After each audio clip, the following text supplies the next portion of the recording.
Hello and welcome to the next installation on this series that I started. This is me explaining and unpacking to great depth the houses. So in astrology, if you don't know, we have houses, and houses is how things play out in the human world through the spiritual world. So far I have done the 12th house. I think we did the 4th house, the house of the home. We did the 5th house. We did Leo. We looked at the performative side. And I think we did another one. I'm not sure. Go and have a look. Check it out. But I'm back now and we're looking at the 3rd house. So I've had a few people reach out to me. A lot of the Geminis, a lot of the Libras have been saying, hey, can you please continue this series and keep going? Because I'm really enjoying me doing it. So I'm like, yep, okay, sure, no problem. Here we are. So I'm going to continue this series. Let's get into it. Before I start, if you would like to get a beautiful recorded natal birth chart reading done by myself that is custom made for you, I offer this as a service now. So I've been doing this for a year. So for 30 minutes, usually I do go over time a little bit because there's so much to try to cram into your video recording or your audio recording. I look at all of the houses. I look at all of the aspects of your chart. You also can send in questions. So when you send in your email and you've got your birth date, your time, your date, your location, everything, and you send in 3 questions, and then I can look at those questions very specifically in relation to your chart. Or I can also do some card slinging, pull out some cards. I can channel. I will look at whatever you would like me to look at. So please go ahead and book me for that. I am doing this full time. So I do a lot of these during the week, and it has become like my bread and butter now. I'm a full-time working astrologer and occultist. I don't so much do the phone chats anymore because a lot of my clients live in different parts of the world, and I'm right down the bottom of the world in the lower southern hemisphere in Perth. So timing can be a bit tricky to organize. But yeah, go in, make a booking, and within a couple of weeks, or usually a week or so, you'll be getting your link sent, and you download the link and you keep me in a recording. You can come back to it any stage. So let's look at the 3rd house in astrology. All right, so the 3rd house. This house does take a lot of heat, as I have mentioned before in other videos. Anything in the realm of the mind, anything to do with mercurial energy. This is all about processing data, thoughts, writing, environment, how you process your environment, how you process knowledge. It's about the acquisition of higher learning. This is the house of communication, how people communicate. So communication is really, really important. So when we look at someone's chart and we look at the houses and we look at the angles and the degrees and all of the rest of it, it is going to tell us how you express yourself in terms of your intellect. Are you very shy? Are you a very expressive communicator? Are you a neutral communicator that doesn't really like to kind of present a side to something? Are you a dreamy communicator? Are you very ethereal? All of these things can be easily accessed when we look at your chart and look at the 3rd house and where everything sits within the 3rd house. Okay, so this is no small thing.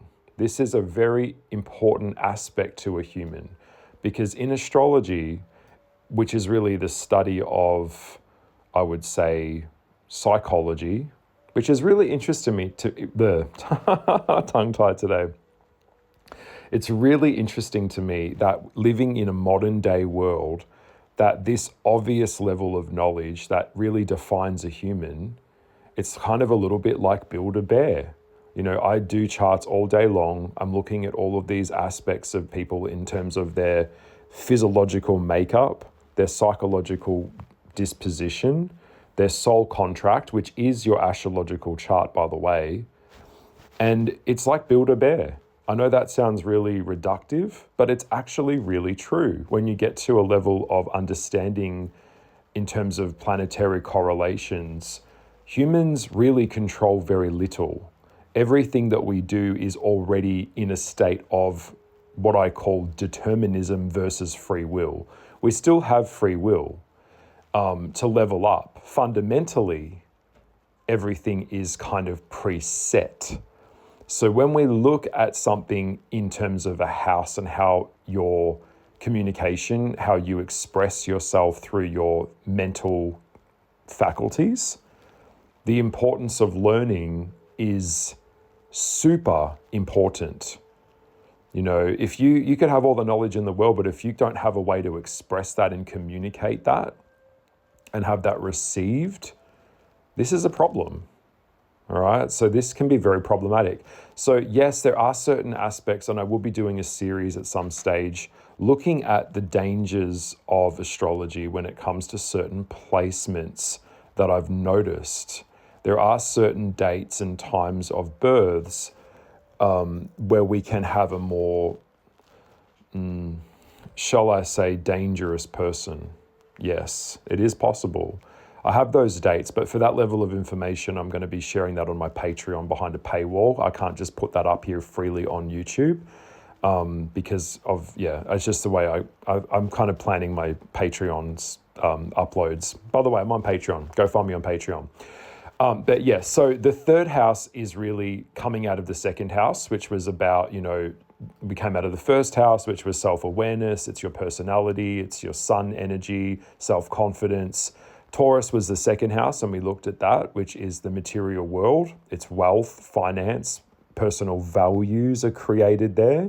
And so from those values that we've created, we now have to bring them into the world. And the third house in Gemini is exactly that. It's the importance of learning, and it's the importance of socially connecting with people. So mentally, this is the mind, it's the brain. It's not in the heart, it's not in the fifth house.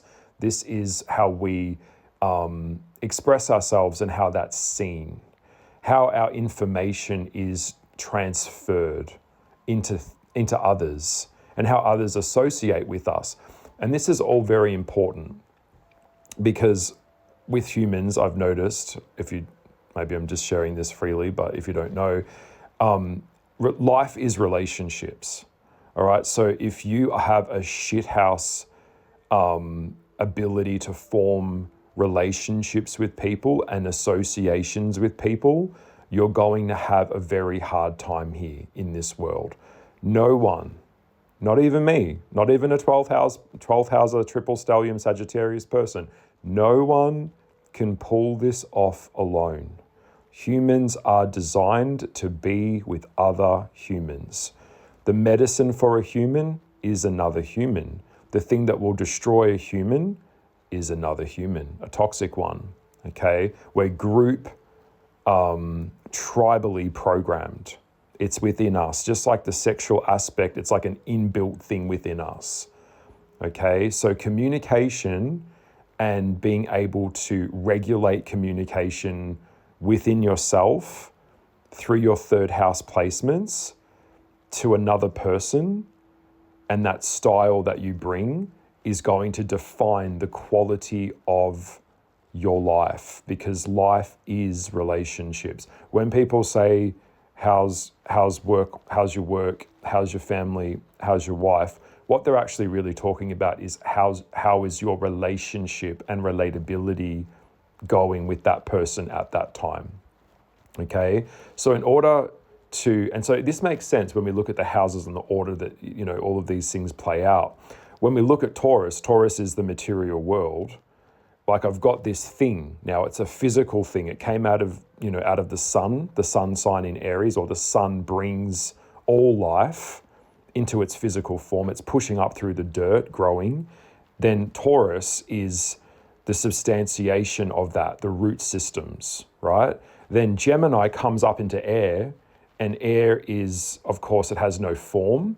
So we do see a lot of problems with the Geminis as Gemini air sign people.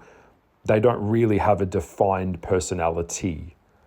Air has no form in itself. It kind of takes on the form of other things. I'll get onto that in this chat later. But what I'm saying is, when we look at how the orders of the houses are, when we come up into the third house, into communication, how our peers see us, this is just so critical to existence. We need to be seen, we need to be understood. So we need to understand what it is that we have that we're bringing to the market. So if you want to learn the stock exchange and you want to learn how to, build stocks and place stocks and pull out stocks and, learn about a system, then you need to know what it is that you're bringing to the system and how the actual system works, right? So this is the mental faculties of strategic thinking. That's what the third house is. So it's, for example, if I was wanting to sell my house, which I actually am at the moment, then I need to know the market. I need to do my homework. I need to look at my environment and understand it and study it. So this is the house of study. It's the house of higher levels of academia. A lot of third house people, a lot of Gemini people, they have an endless thirst for sharing knowledge, exchanging information, and feeding themselves more information. I attract a lot of Gemini people. I just do. A lot of my Sagittarius in the opposite of Gemini is in the 9th house. So I'm a Sag stellium myself. So I'm all about the big picture. I don't give a shit about small, intricate little things about nonsense. I'm interested in the direction of humanity. I'm interested in the spiritual world. I'm interested in the bigger stuff that's happening, Jupiter shit. When we look at mercurial energy, this can be a little bit myopic. It can be a little bit neurotic. It can be a little bit nitpicky. Okay? So that's the thing. Sagittarius deals in like the big stuff. Gemini deals in quick maneuvering and strategic planning. So I always look at the third house in the Greek pantheon as the house of Athena. The temple of Athena is worshipped in the third house.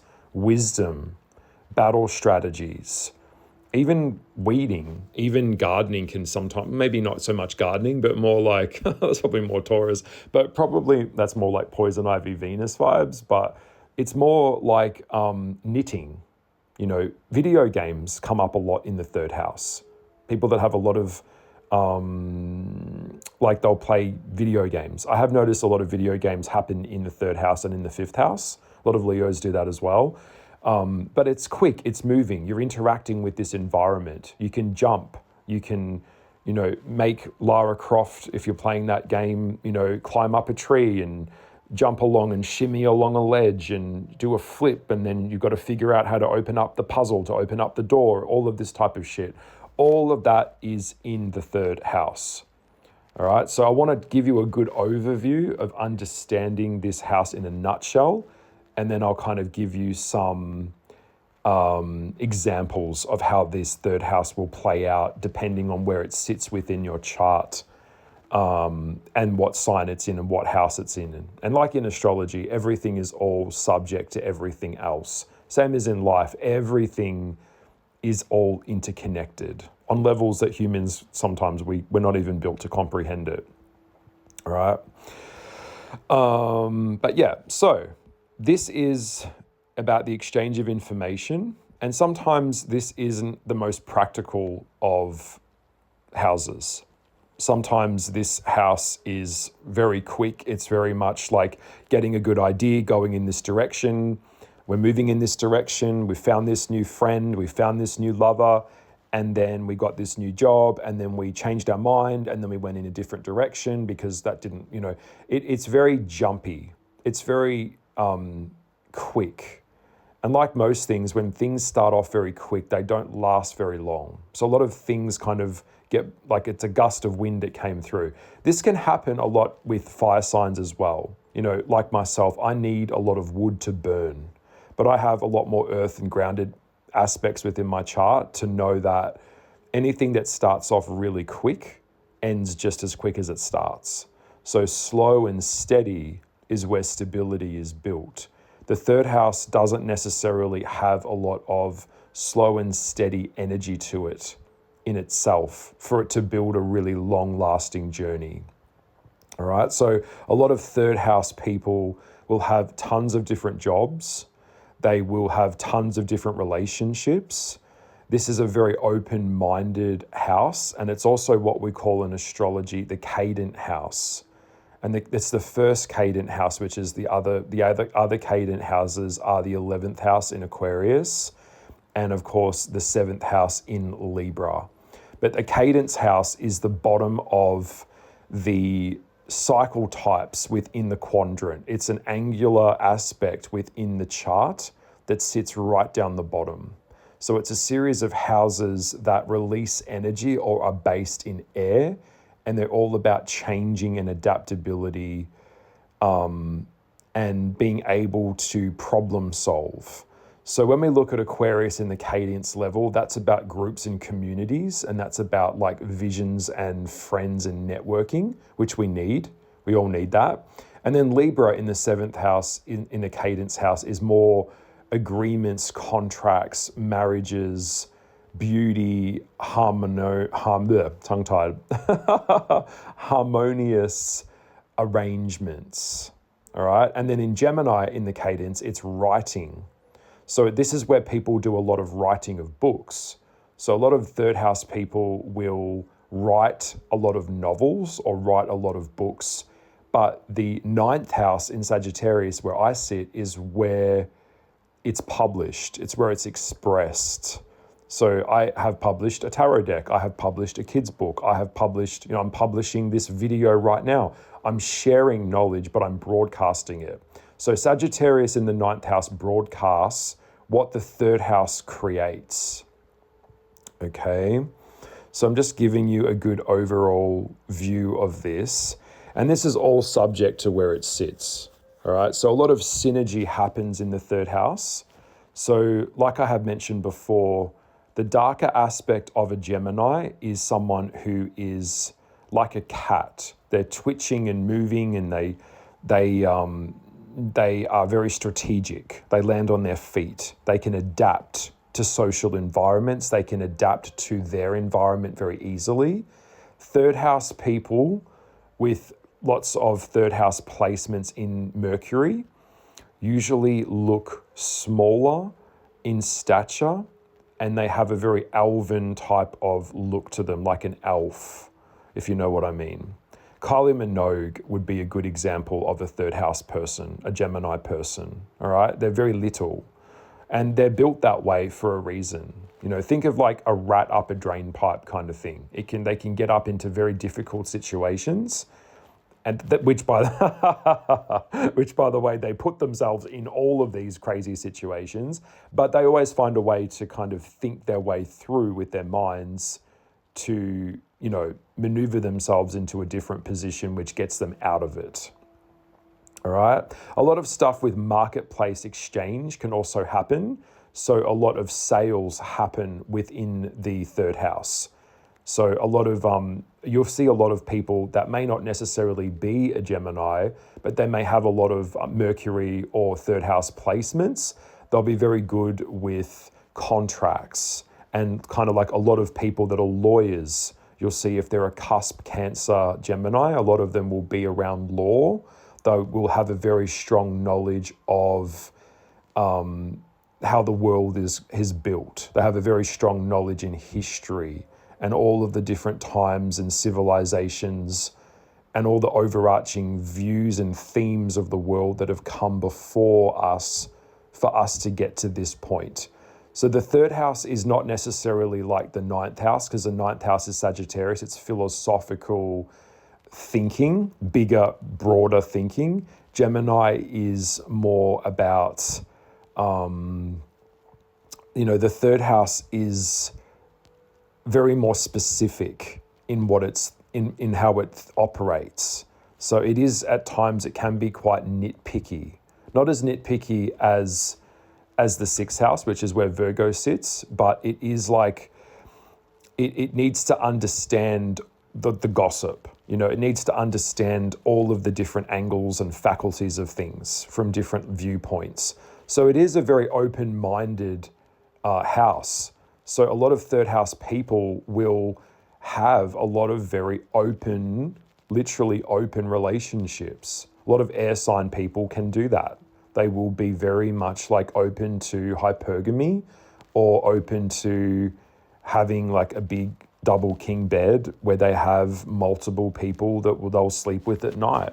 They want to have their cake and eat it too. They want to have their finger in every pie. All right. So there are benefits to that way of being, because it's going to give you a pretty interesting life. But in terms of long-term staying power, the third house, it's not like an oak tree, like a Taurus house. It's more like a dandelion in the third house. It blows away with the wind. So it's very open to change. And that's fine. If you're a small business owner and you've got a lot of third house placements, then say, for example, if a law was created, or if you had to move your shop, or you had to go online and adapt it to an online store, you would find a way to make your business survive. When we have really big businesses, it takes a long time for them to make a change within the business. So that would be like 10th house stuff would be a lot like, we have to have boardroom meetings about making a change, and then we have to approve it, and then we've got to do all this bullshit. And by that time, it's already too late, because life is moving so quick. When we have third house placements around businesses, we've got people that will start a lot of businesses. They may not have a level of success that they want with something, and then they'll be like, okay, that's fine. I'll just change and do something else that is selling. So it's a feedback loop in the third house, gives them a lot of adaptability, because it's listening to your market and giving the people what they want. So it's like supply and demand can be done here. All right. And that's really a very strong, powerful aspect to the third house. All right. It's a good thing. It can have a lot of speed. All right. So sometimes we need to move fast. And that's the thing. The thing that kills people that have a lot of third house placements is when something is slow, too slow. This is a problem. When we have like bouts of inspiration and bouts of like desire to act upon it, we need to move quickly. Same with a lot of people that have third house placements that are artists or writers.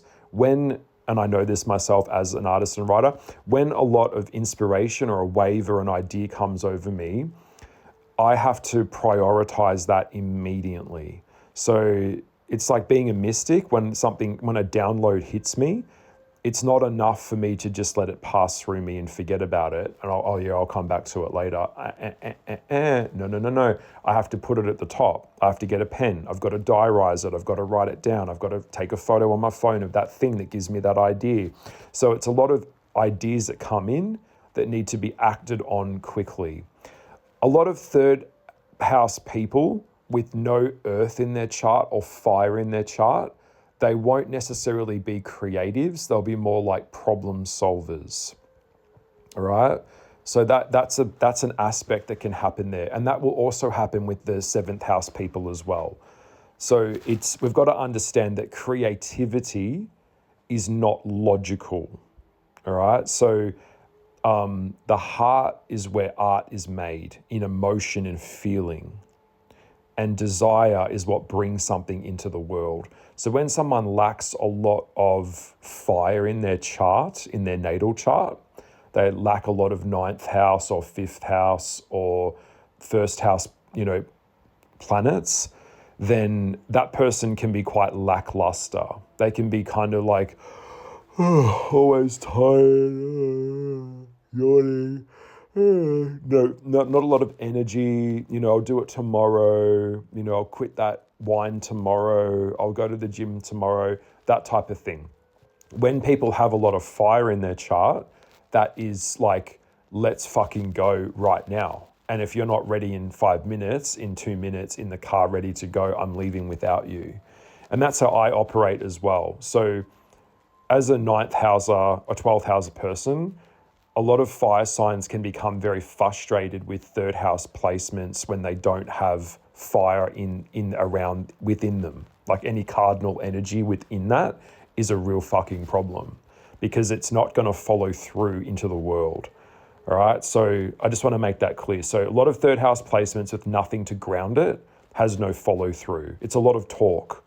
And we know that, talk is good, but deeds and action and creating a plan and moving and getting on with it, that's where shit actually really happens. All right. So yeah, so I hope that makes sense. So also the third house is ruling like communication. So it's ruling like your phone, it's ruling the internet, it's ruling anything like books, learning, libraries, teaching, study, doing that extra course, going and getting a better degree, all of that like mathematical stuff all sits within the third house. And this is all very important within our world. Learning, schools, writing, and physically passing on information. All right. So the third house rules the hands. You will see a lot of Geminis are very expressive with their hands, or they're picking their nails, or they're quite nervous and twitching and fiddling, and their eyes are darting all around the place because they're thinking. That energy is all mercurial energy. It's like the curiosity in the cat kind of thing. Sometimes this can get them into a lot of trouble. The saying goes, what did curiosity do to the cat? All right, so trying to find information. If you had a lot of Gemini, like third house placements in Scorpio, it would be a person that would probably be interested in what I'm doing, trying to figure out the taboo, the information that's forbidden, trying to understand the occult world, because the spiritual world is the blueprint that the physical world runs on. So the spiritual world is like the code, it's the matrix code, and then how we perceive it is the physical world. Okay, so any 12th houser person will already know that. They'll already feel that. Okay, so yeah, there's a lot of drive in the third house to improve levels of understanding and thinking and the mind, problem solving, all of that type of stuff. And communication, without us, like I said, without communication, we're totally screwed. We have to be able to integrate communication and think. The third house is more of an independent thinker. So they do like to learn from others, but they like to think mostly for themselves. So this is why a lot of Gemini people can be very good. Third house people are good when you have an idea and, you run it by them. And they'll be like, oh, look, yeah, this could work, or no, that won't work. A lot of debate happens here. All right. So Libra sometimes wants to debate you, but will be shy of conflict, shy of having an opinion that could hurt someone's feelings. Third house placements for people, depending on where it sits and what sign, is they're not afraid to express their opinions. The downfall of a third houser is someone that isn't necessarily the best listener though. They are kind of more waiting for their opportunity for you to stop talking so they can jump in and say what they want to say. So sometimes they might rush you to finish your sentence. If you're a Gemini, it can sometimes happen. It's like it's a back and forth exchange that sometimes isn't really honoring the person that they're playing the tennis match with. It's more about them hitting the ball than you hitting the ball back to them. So that can be a downside to dealing with them. If you have a lot of ninth house placements, you will be okay around a third houser because the two of you will be able to move quick. I'm a Sagittarius. Listen to this video. I've covered so much stuff already in a very short space of time. And my Chiron sits in Gemini. So my wound is not being understood. That's why third house are people. We know that humans are all on different levels of ability. So we're not going to try and bring our, bring the, pearls before swine. We're not going to present something that we've worked hard to cultivate through like being really busy and, building something in our mind and constructing an idea in our head. We're not going to bring that to someone who doesn't appreciate it or someone who can't understand it. Geminis will not do that. That's why Geminis want to get teachers, or they want to become a teacher, because all teachers had to become a student. Okay, so that's really where it sits. I will go through some of the aspects to the houses. So, say for example, your third house sits in Aries. You've got a lot of mercurial placements within so Aries, your Aries sits in your Mercury, or vice versa, where your third house is. That might be someone who could be prone to very black and white thinking and be quite aggressive at times. Road rage, that can happen with an Aries placement sometimes if it's like, it can be a bit combative with its knowledge. It wants to, it sees knowledge as, I need to be right. Right, mate. Might is right even when it's wrong. That can happen there. If it's, say, for example, a Taurus third house placement in the second house, so Mercury sits in Taurus, then how you process data will be a bit more slow. You need more time to think. You need to be more calm. You need to be having tranquility, that type of way. That's how a Taurus third house person would be. They're not going to be overly influenced by something too much, because Taurus second house dealing with thinking is someone that has constructed a vision of the world of who they are that won't be easily swayed. All right. So, and that can be a good thing. Well, because Taurus is a fixed energy, so it's not going to be pushed around much, right? Then say, for example, you've got, your Mercury sits in Gemini and it's in the third house. Then you're going to have to work on the speed of which you talk. Sometimes you're going to talk too fast. You're going to be very quick-witted. Your communication will be a bit scattered at times, and people may not necessarily trust you overly. Now, I do want to mention, and I will be talking about this in future videos, a lot of third house mercurial placements, not everyone, depending on where they're sitting, can manifest the BPD, the borderline personality disorder. Borderline personality disorder is a very, very serious mental illness. And that's not something that can be treated. But in terms of me being an occultist and an astrologer, I do see a lot of Geminis that have a lot of BPD. Okay, I'm not saying all of them do, but a lot, yes. The answer, yes, a lot of them do. Same with the Cancerians having the bipolar, the mood disorders.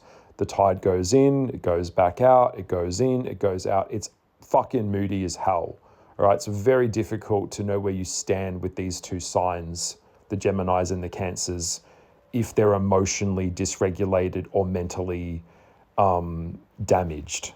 Right, it's very difficult to deal with people like that because you don't know where you stand, and at any minute they could change. So the person that you were sitting in the room with 2 minutes ago won't be the person that you're sitting with them, in 5 minutes. They'll be different.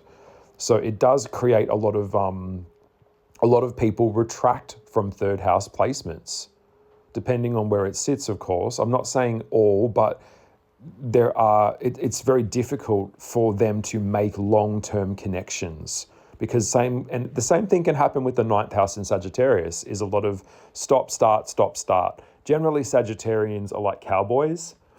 When they outgrow you and you won't grow or move, they just leave you behind because they value their journey and adventure more than you're growing with them. Gemini operates a little bit like that as well. So they can outgrow relationships and people very quickly. That's why Gemini is it's It's the sign that's also quite hard to get a hold of in terms of a traditional relationship dynamic.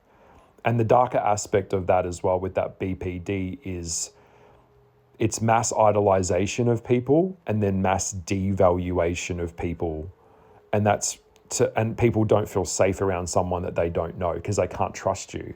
And that's the problem that Libra has as well. It's indifferent, it's ambivalent, it's in the middle. It wants you, but it doesn't want you. And so that doesn't translate very well. And I've mentioned this before in the spiritual world, you will never have any level of success unless you choose a side and your full body, soul, heart, and mind connected to that.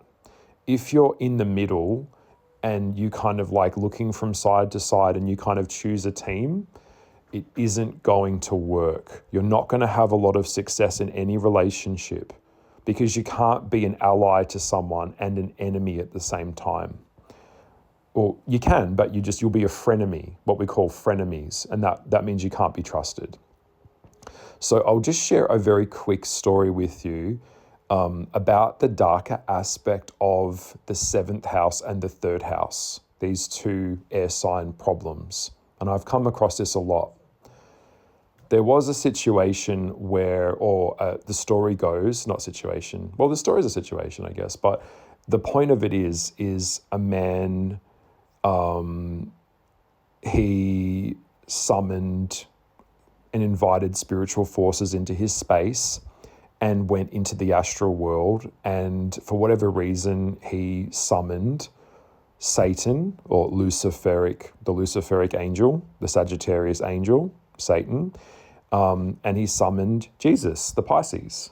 So he's got two of these opposing figures standing before him.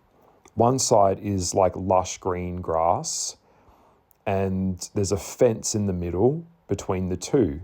On the other side where Satan stands is this cracked, scorched earth that's all burnt and black with kind of, fire and, a more of a darker mystical energy to it.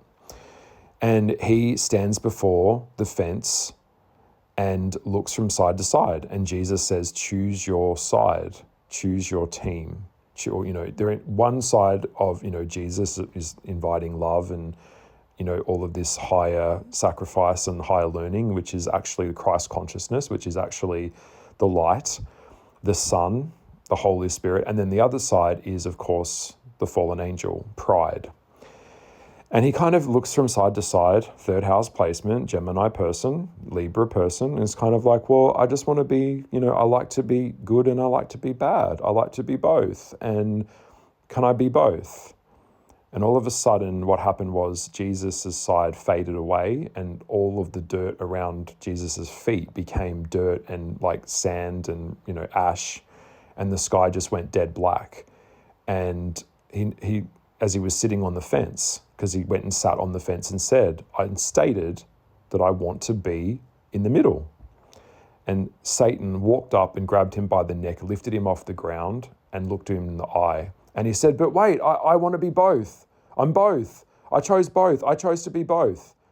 And Satan leaned forward and said, the fence belongs to me. Do you get it? So there's no dabbling, especially with the spiritual world. There's no dabbling. You cannot be in the middle. Dabbling, when I meet someone and they're like, I know this sounds mean, or where they're like bisexual and they're in the middle and they don't know, any lack of self-identity is weak. You have to choose a side and be loyal to that team. You can't burn a candle to an angel and then burn a candle to the demon the next day and expect to have any level of result. You can't, because you have to behave through you in the way that you are choosing. Because spiritual forces work through us, not because of us. All right? Hope that was a good story and you enjoyed the story. Okay, so where were we? All right, so let's have a look. So the 4th house, if you've got a lot of placements in the 4th house, that's a very intuitive level of person that has mental connection. So they're very, like 4th house in Mercury or Cancer in Mercury is someone that will still be very good at multitasking like a third house person, but they'll be very intuitive. They won't be as two-faced. Okay, you know kind of more like where you stand. They'll be more guarded in their communication. Cancer hide things. Cancerians hide things. They hide their lovers, they hide their bank accounts, they hoard things. They're risk management people. A lot of Cancerians or fourth house people work in risk management. They don't want to date a person that's hotter than them, that has a higher sexual marketplace value than them, because they could be abandoned. They have to date someone that's lower than them. So it's a power dynamic that plays out with the fourth house and its communication style. Same with Scorpio in the eighth house, same thing. It's all about power plays and power dynamics play out. But yes, they will be more like deeper conversations about family and the home and the hearth, that type of thing. It's pretty straightforward stuff. It's more emotional. A lot of dysregulated communication can happen with a Cancer fourth house playing out in Mercury in the fourth house. I hope that made sense. I hope I got that right. Very, very empathical, clairsentient communication. They can feel your words, that type of thing. They want you to be comfortable. All right. And then Leo, of course, Leo playing out in the third house is someone who would be a comedy writer, someone who's very good at expressing communication. So this would be someone who likes to be on stage. It's someone who has no problem talking about complex things, expressing it well. My midheaven sits in Leo, so this makes sense to me because my midheaven is actually, I think it's under the third house. So it's me expressing and vocalizing publicly meaningful information directly and clearly and in a way that people can experience and understand it from within the heart, because Leo rules the heart. Okay? It's pragmatic. Not as moody as the fourth house was. Okay, the third house playing out in Virgo. If you've got, you say your third house placement, Mercury in the Virgo, this can be a pain in the ass. This can be a problem. It's going to be you kind of nitpicking other people. It's going to be telling you what we don't want, what we don't need. It's going to be focusing on, like, this Virgo rules the body part of the bowel and the lower intestine. So it will be communication that will be somewhat in a negative way. Some people would perceive it as a negative way. I don't see it as overly negative. I think it's important for us to know what we need to improve on. But yes, a lot of people that have third house placements in Virgo have a lot of problems with regulating their own self-esteem. They have to deal with a lot of deep-seated insecurity. Kind of like that happens a lot. All right. So it's myopic thinking, problem solving, and how can I be of service with my communication to the world? The seventh house in Libra, that is more about beauty and not being as defensive. It's a bit more about, think of Venus. It's charming, it's charismatic. If you have your Mercury in Libra, then you will have a pleasant way of communicating to the world and expressing what you want. You'll be a very good mediator. You may even go into psychology. I've seen a lot of third house placements in Mercury in the seventh playing out as people that will actually try and go into helping people mentally and studying people.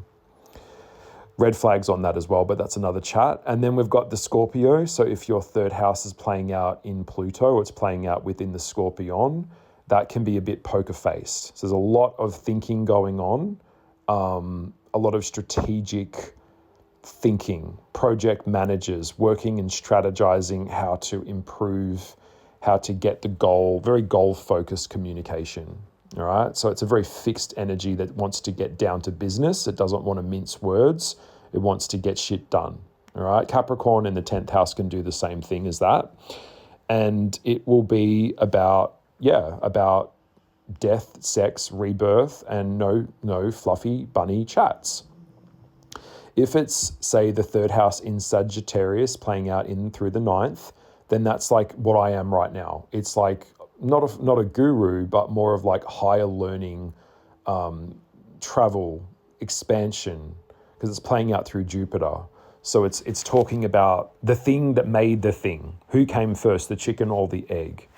It doesn't want to get bogged down in details, but it is booming. A lot of people with Sagittarius Mercury, they have a boom to their voice. When they speak very deeply, very clearly. They've got a very good, deep voice.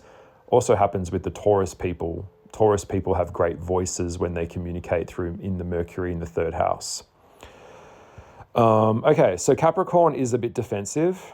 As you know, it will withhold information. It's not going to share everything. It's not going to give it up freely, just like Scorpio would. Information and knowledge is power. We're not going to hand over the key to the kingdom just to anybody. You have to earn your level of trust. You have to earn your stripes with Capricorn. You have to show them discipline. You have to show them that you can master something. That's how you win over a communication style with the Capricorn Mercury. And that's how they present themselves too. All right, so yeah. If you're an Aquarius Mercury people are very, very aloof, so they will be, they struggle from that same thing that Libra in the 7th does as well. They're a bit aloof. We don't know what's going on. They're Martians. They're out in space. They're jokesters, and it's about community, family, friends, organizations, charity work. All of that type of stuff plays out with them. It can be a nightmare to get direct communication with these people because they are a bit detached emotionally. Aquarian people can be quite detached from their own systems within themselves. They've got their own mental thing going on off in space, right? So that can be a thing. But of course, we have to see where all of this is all subject to the degrees and, all the angles, everything. Like, that's why you need to book me for an astrological chart reading so I can explain it to you. Okay, and then of course the 12th house, Pisces communicating people in a Mercury in Pisces is very, very empathic. It's someone that may even have a tendency to isolate themselves because they need to really think about how they feel about things. So it's very sensitive. A lot of spiritual communication in Mercury in the third house will happen in Pisces. So you will see a lot of people drawn to deep faith, deep levels of religion and study and dedication to the spiritual world, because it's a 12th house. The 12th house deals in all of this, what this channel is all about, the occult, the spiritual world, and understanding, what's out there. So yeah, very sensitive. Mercury in Pisces people, they can be hurt and easily offended. All right, so you've got to be gentle, and you got to be gentle with them. All right, so I've given you a pretty good overview. I've tried to keep this video quite tight. We're at 46 minutes, so I will leave it here. So this was the third house, and I hope that you've enjoyed the video. Please go and pick up a copy of my third edition of the El Goliath Tarot deck. It's on my website. It's on sale, shipping worldwide, and book me for an astrological chart reading. I look forward to looking at your chart. Send in your questions, and I look forward to just getting into it. Lots and lots of love, and I will see you in the next video. Bye.